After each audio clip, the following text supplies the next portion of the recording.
Okay, I'm going to record a discussion about 3.1 where we're learning about complex numbers. And for college algebra students, for the most part, we would hope that this is mostly just a review for you, maybe a refresher of some concepts. So first of all, we kind of start by asking this question: does the square root of -4 have an answer? So typically, we would say that it has no real number solution. And the reason for that is whenever you're doing a square root, like if you're doing a square root of +4, the answer is 2 because 2 to the second is equal to 4, or the square root of 9 is equal to 3 because 3 to the second is equal to 9.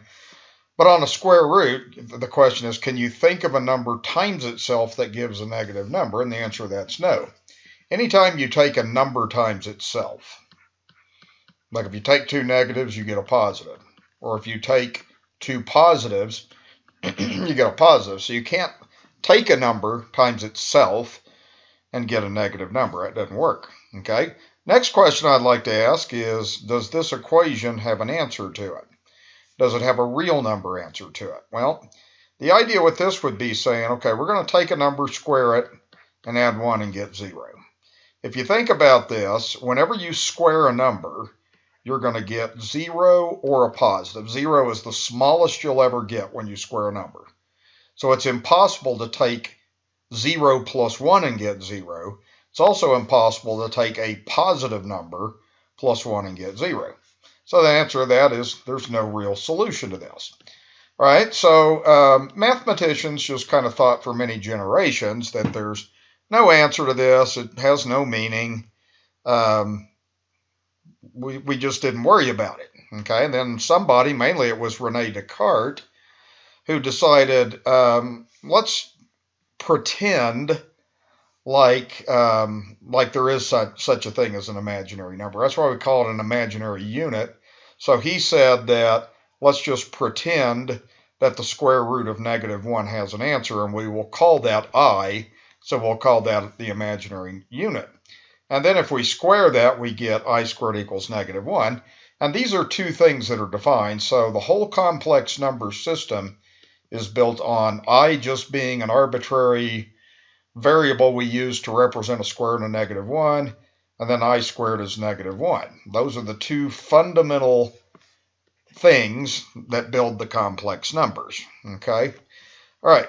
So if we go on with this, it turns out imaginary numbers was just kind of a mathematical investigation, and it turned out that later on we began to find that it showed up in kind of surprising places. Certainly it'll show up a lot in the graphing and stuff we're going to do, and finding zeros of polynomials, but also in physics, shows up in quantum mechanics, shows up a lot in electronics. So you'll see this show up quite a bit. Okay, what we're going to do on this next page then is this. We're going to write some things in terms of I. So if you're doing the square root of -9, we're not going to say it's undefined. It is not a real number. Okay, so this does not have a real number solution. But the way you write the square root of -9 is you can write it as the square root of -1 times the square root of 9. And see, every time that you have a square root of -1, you replace that with the letter I. So this is really I times the square root of 9. But we know the square root of +9 is a real number. That's 3. So we get 3I. Okay, now you don't have to necessarily go through all the details of that problem to work it out that way, but technically that's how you think through that. So you want to get to a point where you could do a lot of things real quickly, like if you had the square root of -36. Well, you know the square root of 36 is 6, but this is an imaginary number, so you can just learn to write these things like this. Square root of -4, square root of 4 is 2, but this is an imaginary number, so you can do those in your head like that. Okay, the next problem, number 4, again, you could break this up as square root of -1 times square root of 256. But again, what you would find on this is that's an imaginary number. So you would have, this is equal to I times 16. The square root of 256 is 16, so you would get 16I, like that. Okay? Now, the other thing that's kind of nice to look at in these problems is, for instance, if you do a square root, say, of 25, you know the answer is 5. But why? You can tell you're right, because if you take 5 times 5, you get 25. Or if you have the square root of 100, you know that's 10, because 10 times 10 is 100. Well, the same thing works for imaginary numbers. If we did the square root of negative 9, that's 3i. Well, look what would happen if we did 3i times 3i. We would get 9i squared, but I squared is negative 1, so we would get negative 9. Okay, so that's kind of how you can tell something is correct on a square root, is you can take your answer and multiply it by itself. Okay, the next problem, what we're going to do is write this as square root of negative 1 times the square root of 220. And let's see, I'm going to take that, write that like this. And then I can replace this with I times the square root of 220. Now, one thing that you'll get into a little bit into 220 is you might be able to break that up into perfect square factors. So one thing you could do is, with your calculator, I'm just going to show you on a calculator on this, is you could kind of work with the problem like this. If you take 220 and divide it by 4, and the reason I'm dividing it by 4 is because 4 is a perfect square. So we could write this as I times the square root of 4 times the square root of 55. Then the square root of 4 is 2, so you would get 2i times the square root of 55. Okay, like that. Now, just to kind of help you a little bit with the checking procedure on this problem, because I think anytime in math when you're learning math and you understand why something's the answer, then you're always going to understand it a lot better, and it's always going to stick with you a lot better, at least that's my theory. So one thing you could do on this, if you wanted to check the answer, the way you always check an answer to a square root is you just take the answer and square it. Okay, well, if you did this, you'd have 2 squared is 4, then I squared, and we learned, of course, if you square a radical, the radical comes off. So you would have 4 times negative 1 times 55, which is negative 220. That's what it's supposed to be, see? Okay, so these things are verifiable. They're 100% verifiable. Okay, all right, so let's see. I think I'll pause on this and give you guys a few minutes to do 4 through 9.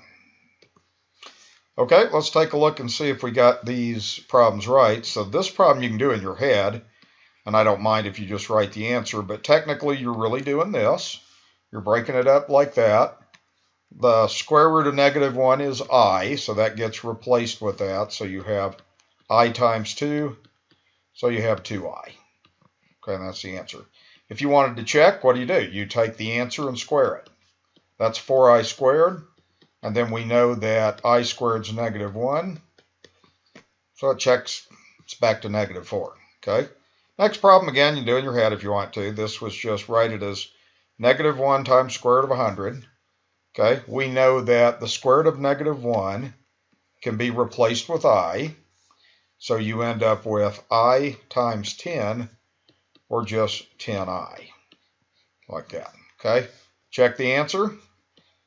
10I squared is 100I squared, so that's 100 times negative 1, so that's negative 100. Okay, that's how that goes. Okay, next one, same way. Break it up like this. Same thought process. The square root of negative 1 gets replaced with I. We know square root of 100 is 10. So the, square root of 400, sorry. We know the square root of 400 is 20. So we would get as an answer 20I. Okay, like that. Check the answer. 20I squared is 400I to the second. That's 400 times negative 1. So that's equal to negative 400. Okay, like that. Okay, now the next problem, you do have a negative answer. That just means it's a negative answer. and then you just write the negative down, then you can break up this radical like this. You can say square root of negative 1 times square root of 288. Okay, the negative is still there, so that negative is still there. Just like the last problems, what we do is we can break up the square root of negative 1 gets replaced with I, since this is an imaginary number. And then when we're dealing with 288, well, there's several ways to go about doing this. I mean, you're looking for perfect square factors. If you divide that by 2, you get 144. And see, 144 is a perfect square. It's 12 times 12. So the way to break this up would be to break this up into 144 times 2. Square root of 144 is 12, so you'd have negative 12i times the square root of 2. Okay. Then if you wanted to go through and check your answer on this, and I think this is a very important thing to learn how to do, helps you understand the concept, you take the answer, you square it. So negative 12 squared, and I would disregard that negative on that because that negative is just saying that it was a negative answer, so I'd look at it this way. So 12 squared is 144. You have I to the second, and then the square root of 2 squared, the radical comes off, so you're left with 144 times negative 1 times 2, so that's negative 288. And that's back to where you began. Now see, this negative was just a part of the answer. That negative just reattached, that's why I didn't check that. Okay, now we're going to look at multiplying imaginary numbers. So the idea when you do this is it's real important that when you've got two imaginary numbers being multiplied, that you don't just go through and multiply them together, because then in this case you get square root of 6, and that's not the right answer. The correct way to do this is to start like this. Write this as I radical 2. Write this as I radical 3. Then when you multiply, I times I is I squared. Now, when you multiply square root of 2 times square root of 3, since they're real numbers, they're positive numbers, then you can put that in the radical and get that. But then what happens is I squared becomes negative 1. So you get as an answer to this problem negative square root of 6c. Okay? So what happens on this, you're multiplying two imaginary numbers. And you can think of this as positive imaginary numbers if you want to. Turns out that if you have a positive imaginary number times a positive imaginary number, you get a negative. That's the way the rules work when you're dealing with imaginary numbers, which is different than real numbers, of course. Okay, now this problem right here, we're going to start this off like this. So again, you cannot do that. Square root of 15 is not the answer, so you have to do this instead. You have to write this as square root of 5 times I. Then you have to write this as I times square root of 3. So you have to take the i's out. Okay, then that gives I squared. Now you can multiply the 5 and 3 and get 15. But I squared is negative 1. So that means the answer to this problem would be negative square root of 15. And that's how it gets put together. Okay, so they're all done the same way. Okay, this problem I'm going to do like this. I'm going to, again, you can't do this. That's wrong. So you write this as I radical 10. And then the square root of negative 4, if you want to, you can just go ahead immediately and write that as 2i. And then when you put this together, you're going to end up having 2i to the second times the square root of 10. And I to the second is negative 1. So I end up having negative 2 times square root of 10 would be the solution of the problem. Okay. All right, moving on to next page. I'll have you guys do these next two problems. So let's pause here and see if you can do these correctly. Okay, here's what you should have done. Now, hopefully you did not do this. You can't do that. But what you know is this is 2i. This is also 2i. So that is 4i to the second. We know that I to the second, anytime you see I to the second, that's negative 1. So that would be negative 4. Like that. Okay. Now, it's possible that some of you may have done the problem like this. You could write this as I radical 4 times I radical 4 if you wanted to. That's I squared times radical 16. Well, that's negative 1 times 4. So if you look at it that way, you still get the same answer. Okay. All right, and then this next problem, again, this is a big no-no. That's against the law. You can't do that. Okay, you get thrown in math jail if you do that. Okay, so square root of negative 6 we write as I radical 6. Now, if you want to go ahead and write that as 3i, that's the way I do it. And then we would have 3i squared times the square root of 6. And then I is negative 1. So we'd end up having negative 3 times the square root of 6 like that. Okay, when we divide imaginary numbers, dividing imaginary numbers goes like this. So again, you're not really supposed to do this like this. You're not supposed to take an imaginary number, and put it under the same radical. The correct way to do this is to start off the square root of negative 4 like this, square root of negative 2 like that. And then what happens is, well, I over I is 1. Any number divided by itself is 1, including imaginary numbers. And then what you could do is just put these together, so you would get 4 over 2. You can now put those in one radical, so that would give square root of 2 as an answer. Okay, so even though if you did this the wrong way, it's not correct mathematically. You get the right answer. A lot of times students don't understand that, but you want to develop the habit of doing something correctly mathematically. Okay, this is incorrect. This is the correct procedure. Okay. All right, so this problem, again, you don't want to go through and put it in a radical and get that. That is not correct mathematically speaking. Correct way is to write this as I radical 50 over I radical 10. Okay, now you have the i's cross out, so that is now divided out. Then what you can do on this is, since the i's have divided out and are equal to 1, you can now put this in one radical and then simplify it and you get square root of 5. I understand that a lot of times students say, well, I got the right answer.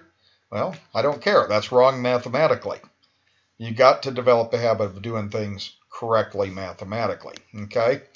All right, the next one, same way. You would not want to just go like this. Okay, you can't put them in the same radical. Instead, you write this as I radical 48 over I radical 6. Then yes, it is true that I over I is 1, so those divide out. Now, since you have two positive real numbers, then that's why you're allowed to put this in one radical. So that's square root of 8.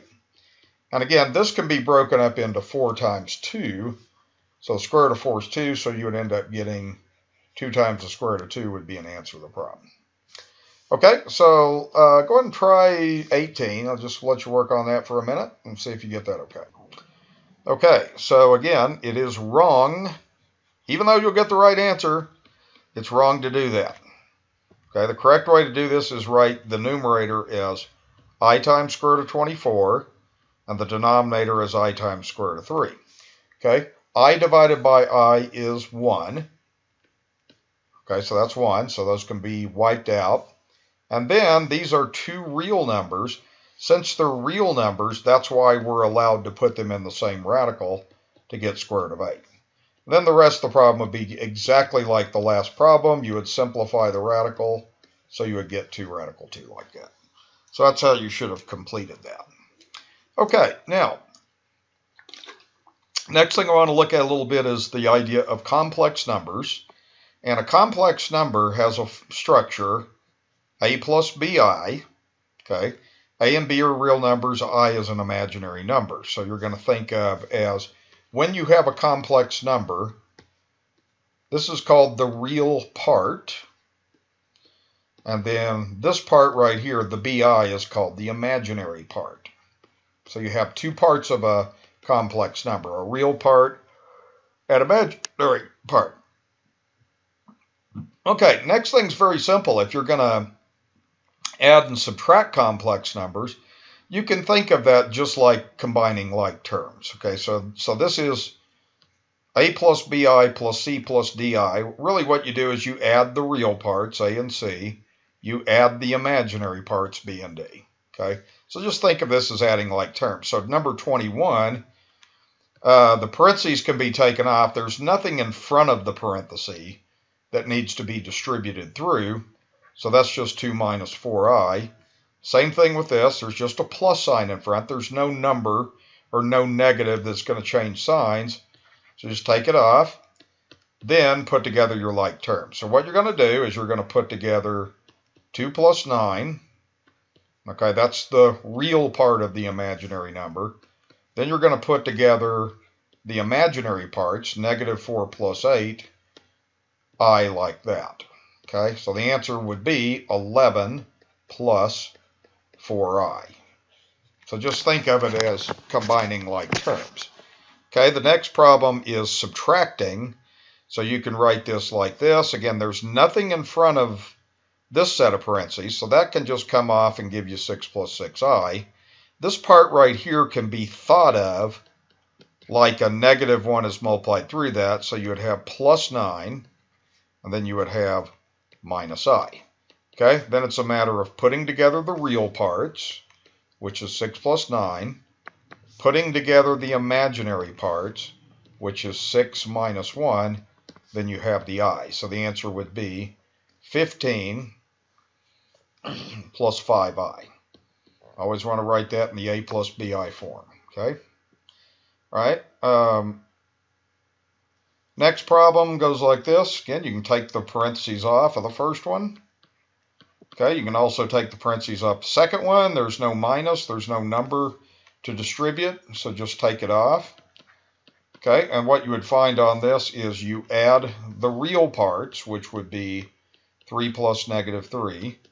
Then you add the imaginary parts, which would be negative 6 plus 6, I. This would be 0. This would also be 0. So really you're supposed to write this answer like this.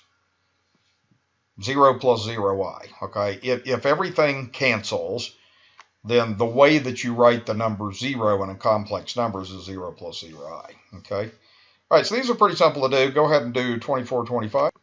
Okay, let's see if we got these right. So this one, you just take off the parentheses. So you have 2 minus 4i plus 9 plus 8i, and you can write the answer in your head if you want to. So again, what you're doing is you're taking the real parts and combining them. Then you're taking the imaginary parts and combining them. Okay, so that's going to give an answer of 11 plus 4i, which looks suspiciously like that problem. Okay, all right, next problem, you should have done this. This is 6 minus 6i. Now this is going to distribute. You can again think of this as negative 1 times 6 minus I. So that's negative 6 plus I, like that. Okay, put the real parts together. The real parts are 6 and 6. The imaginary parts are negative 6 and positive 1. Okay, so this goes to 0, but you still want to write it down. This would be negative 5 times I, so you want to write that answer like that. If something cancels and goes to 0, you still want to write it if you're writing this in correct form. Okay, now we're going to look at multiplying complex numbers, and one of the key things is, by definition, I squared is negative 1. Okay, you can think of this kind of like this. This is a mathematical definition, but if you squared both sides of this equation, the radical would come off, so you get I squared is negative 1. Okay, so this problem right here, what you're doing on this is you're just multiplying. So when the numbers get bigger, you can always use your calculator. So 12 times 15 is 180. So that's going to be 180 I to the second. And then again, what you're always going to do with these problems is when you see I squared, you're going to replace that with what it's equal to. It's basically equal to negative 1. Okay, so you go ahead and plug that in, work out the details, and what you would end up having there is negative 180. Now, they want you to write this in this form. So this is a real part. So you would want to tack on the 0i to write your answer like that. Okay, so you ended up with a real part. The imaginary part is 0i on that one. Okay. All right, now the next problem is kind of looks like FOIL. So you can think of this as two complex numbers being multiplied. And again, multiplication always looks like this. You have two parentheses next to each other. Don't confuse that with addition or subtraction. Okay, multiplication's got to look like that. Okay, so we're going to do like, basically you can think of the first term. You're going to do 24 times 4. Then the outer term is going to be 2 positive, so that's going to be 24i. Okay, well, let me erase this. I'm going to clean this up a little bit here. Come on. There we go.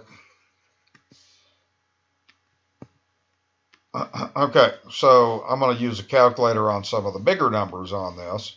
So again, I'm going to go 24 times 4, the first term. 24 times 4. It's going to be 96. Like that.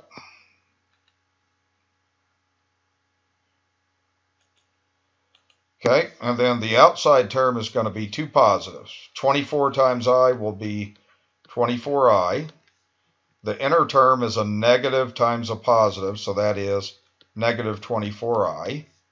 And then the last term, you're doing a negative times a positive. That's negative 6i to the second. Okay, like that. So that's straightforward. Think of it as like FOIL. So this would be 96.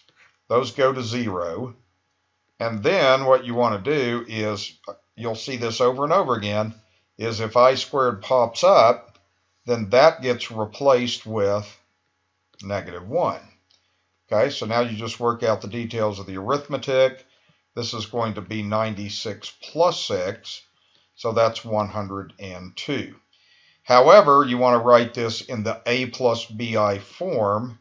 So since there's not an imaginary number there, you want to insert the 0i and write your answer like that. Okay, the next problem is you have to also do this by the FOIL.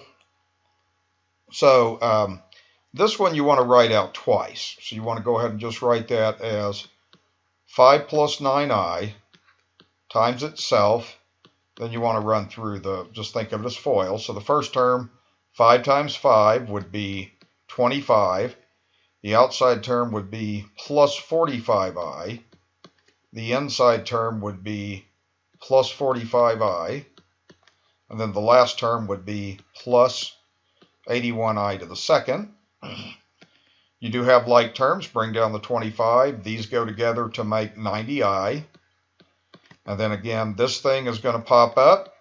Again, when you see I squared, that gets replaced with negative 1 because that's what I squared is. Okay, so now when we finish up this problem, you're going to have 25 plus 90i minus 81. Then you can put this all together. So the idea is if you take 25 minus 81, that'll give you the real part, which will be negative 56. And then you're left over with the plus 90i. So that would be the result of that problem then. Okay, like that. Okay, so think of it as FOIL. And when you see I squared, that gets replaced with negative 1. So that's a fairly easy thing to do. Okay, so I'm going to pause and let you do, let's see, the next 3 problems, 30 through 32. Okay, so this is what you should have came up with. This problem is just 33i to the second. Okay, I to the second shows up, so you want to be sure that you replace it with I to the negative 1. So that's 33 times negative 1. That's equal to negative 33. Now again, you have to tack on the 0i part and write the answer like that. Okay. And let's see, the next one will go like this. Okay, looks like a lot like a FOIL problem. So you're going to take first term, 7 times 7 is 49. Outer term, 7 times negative 5 is negative 35i. Inner 5i times 7 is plus 35i. And then the last term, negative 5i times positive 5i, negative 25i the second. So you're going to notice a couple of things. Okay, you're going to have I squared becomes negative 1. The other thing you want to notice is those things go to 0. Okay, so now you're going to end up just kind of think of this as collecting like terms. So this is 49 minus 25 times negative 1. So that is 49 plus 25. So that would be 74 if you work that out. And then you have to tack on the 0i so it's written in the complex form. Okay, like that. Okay, and let's see, this last problem, what you should have done on this is wrote it out twice and multiply it out, just distributive property or FOIL if you want to think of it that way. So first term, 1 times 1 is 1. Outside term, 1 times negative 3i. Inside term, negative 3i times 1. And the last term, negative 3i times negative 3i, is positive 9i to the second. Okay? Now what will happen on this is these are like terms. So negative 3 minus 3 is minus 6i. And then again, I squared pops up, replace it with negative 1.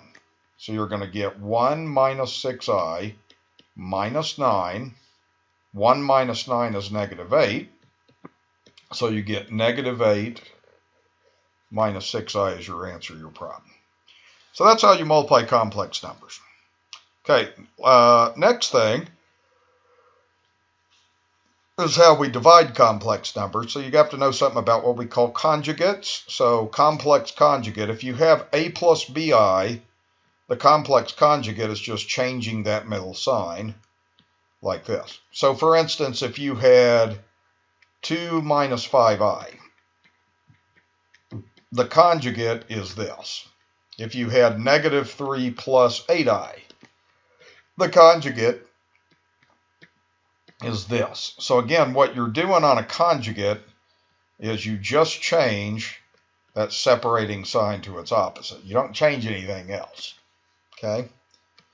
All right, so what you do with this is it turns out if you're dividing two complex numbers like you're doing here, the meaning of this is 4i really is this. So you have a radical, and you don't want to have radicals in the denominator, so technically you can think of this problem like you're rationalizing a denominator. So what you always do when you see an expression like this is you multiply by the conjugate of whatever the denominator is. Okay, so we're going to multiply by the conjugate, complex conjugate of 2 minus 9i.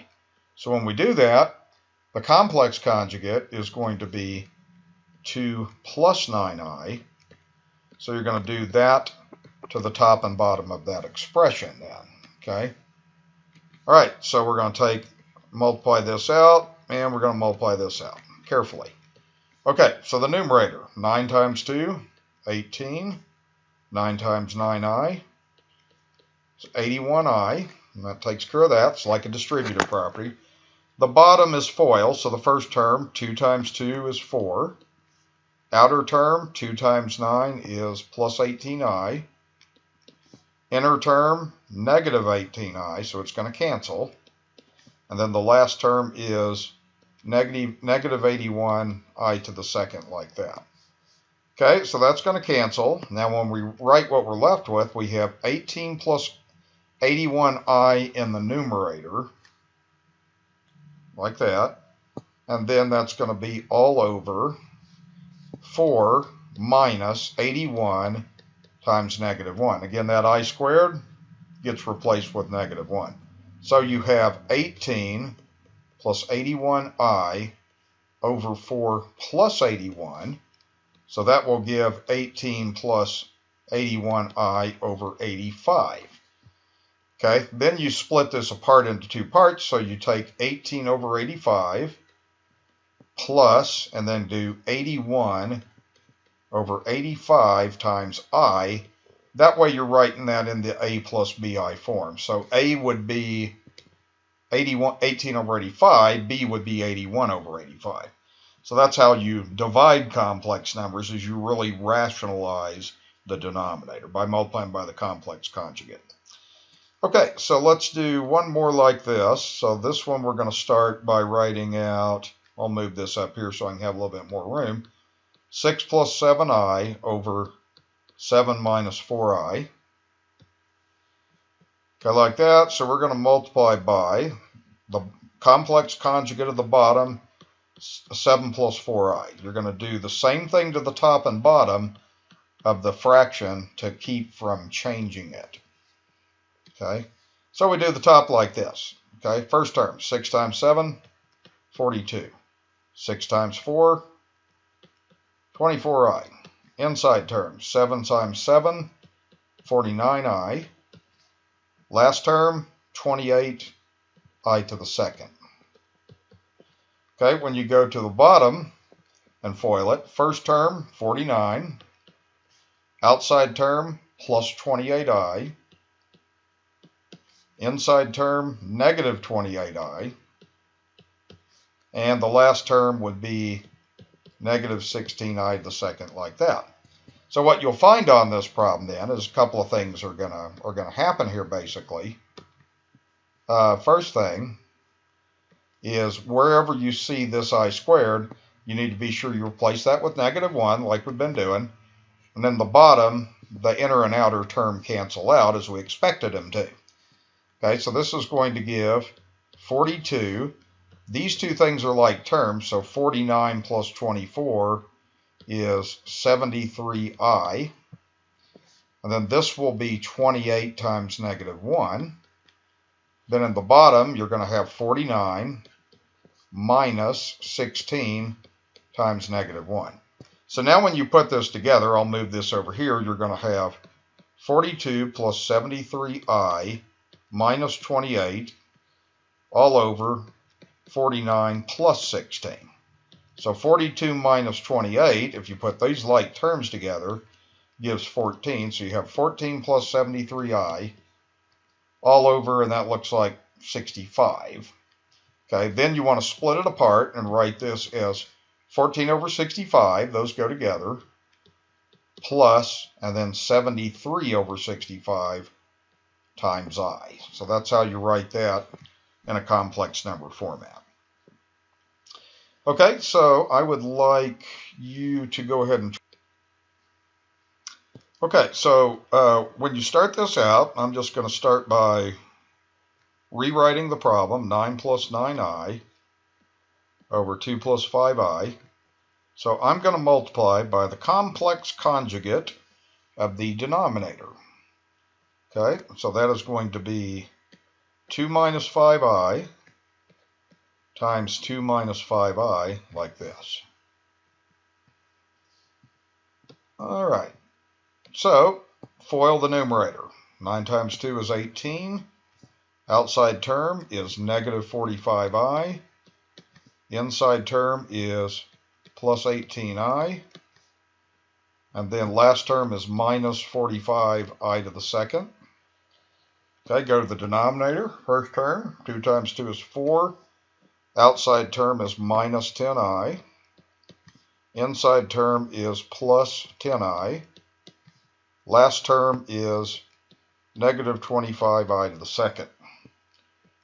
Okay, so got like terms, put them together. So you'll have 18, and then negative 45 plus 18 is negative 27i.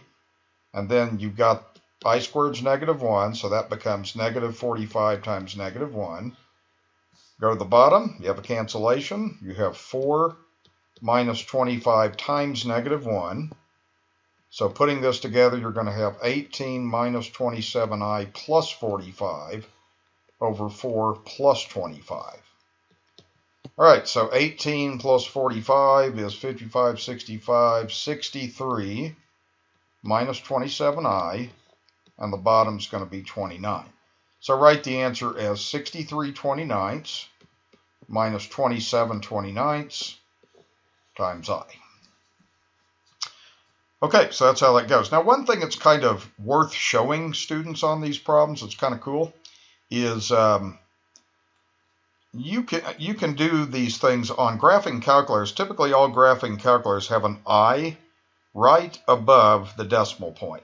So let me show you something and how this works. I want to go back up to a previous page, and I want to show you just how you could check a couple answers on this. This is kind of a good thing to know how to do. So if you took this number 31, you could actually put this in a graphing calculator like this. You could go 7 plus 5i. Now when I do I, you go second decimal point to get it to come out.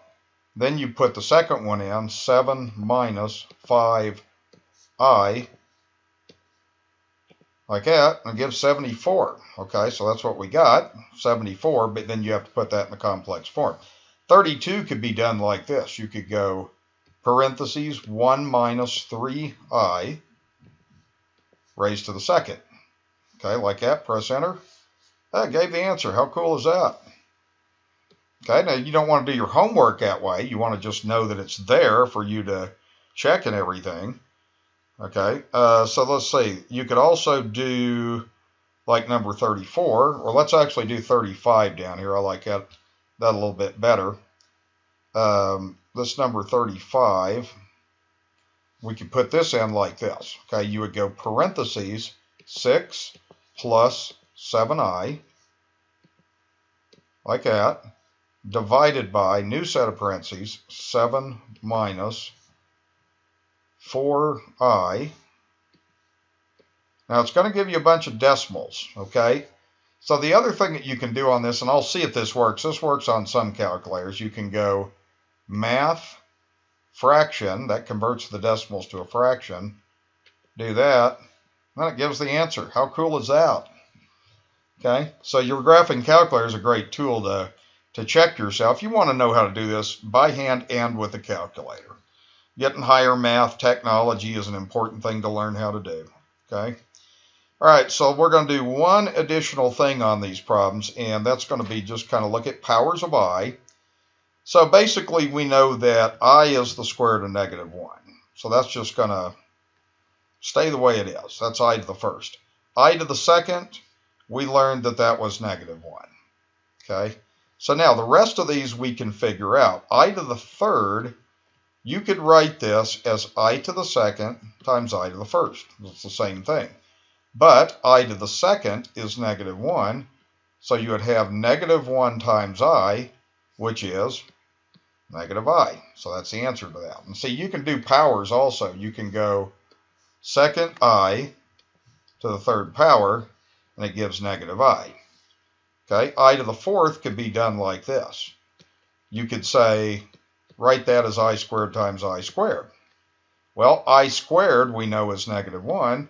So you have negative 1 times negative 1, so that means that's 1. So in your calculator, you could go I to the fourth, and your calculator should be programmed to do that, okay? Okay, now we're going to move on and just kind of look at this. So if we go I to the fifth, the way I'm going to break this down is I to the fourth times I to the first. I just figured out that I to the fourth was 1, okay, like this. So that's I to the fourth times I. So I to the fourth is 1. So that's 1 times I. So you get I. Okay, I to the sixth. You could write this. I'm gonna do this way. There's all kinds of combinations, but they all give you the same answer. I'm gonna write this as I to the fourth times I to the second. Well, I to the fourth is 1. I to the second is negative 1. So 1 times negative 1 gives negative 1. Okay, then we can go to I to the seventh. I to the seventh, again, I'm going to use I to the fourth because I to the fourth is 1. It's easy. So I'm going to write this as I to the fourth times I to the third. Well, again, I to the fourth is 1. I to the third is negative I. So 1 times negative I is negative I. And then one last one here, I to the fourth, or I to the eighth, you could write as I to the fourth times I to the fourth. So that's 1 times 1, or 1. So you have that. So what you'll kind of notice on these powers is they go in cycles of 4. So if you look at these two things, they're given the same answer. So it would generate this pattern over and over and over again forever. So if I did something like I to the 100th, that should give one of these answers. Well, it gives 1. Or if I did I to the 99th, oops, I'll do this like this. I to the 99th, it should give one of these answers. Okay. Now, when you see this come out, this is what happens on some of the calculators. This is really 0 plus I. 1 times 10 to the negative 13th is almost 0. So that's really the same as I. So you'll see that come up on these calculators sometimes when you do that. Okay, so there's a real simple way that you can do these. If you're doing a power of I like 48, for example, the way that I like to show students how to do this is just, you can do a division problem if you want to. So you divide by 4. You divide the exponent by 4, and if the remainder is 0, the answer is 1. If the remainder is 1, it's I. If the remainder is 2, it's negative 1. And if the remainder is 3, it's negative I. And that comes from this pattern. Okay, so if there's no remainder, because these things are in groups of 4, so if there's no remainder, it's going to be this. So that would be a remainder of 0. And then this would be a remainder of 1. This would be a remainder of 2. And that would be a remainder of 3. So the way you could do this is I to the 48th. If you took 48 divided by 4, that would go in with no remainder. So that means the answer is going to be 1. You can also look at this problem like this. This is probably a more mathematical approach, is write this as I to the 4th to the 12th power. And then the idea is, we know that I to the 4th is 1. So this is the same thing as 1 to the 12th, and 1 to any power is 1, so you can look at it that way if you want to. Okay, and then this next problem, you can go 30 divided by 4. So that goes in, let's see, 7 times with 2 left over. So since it's a remainder of 2, that means the answer to this problem is negative 1. So you could also do this like this. You could say, okay, you could say I to the 4th to the 7th times I to the 2nd left over. Okay, and it goes like this basically. This is the mathematical way of doing this. Okay, that's 1. What I just highlighted is 1. So you would end up with 1 to the 7th times, and then we know that I squared is negative 1, so that's 1 times negative 1, so it's negative 1. Okay, and then this last one, we can do 29 divided by 4, so that goes in 7 times again. This time there's a remainder of 1. There's a remainder of 1. The answer is going to be I. And again, this could be written as I to the 29th is I to the 4th to the 7th times I to the 1st. See where everything comes from is this is 4 times 7 is 28, and then plus that remainder would give you 29. And again, this works out like this. You could say that's 1. Okay, so what you end up with is 1 to the 7th times I. That's 1 times I, so that's I. And that's how that goes. Okay, so that would be a good review of complex numbers. So view over this and see if this helps kind of to review all the concepts you need to know for complex numbers. Thanks for watching.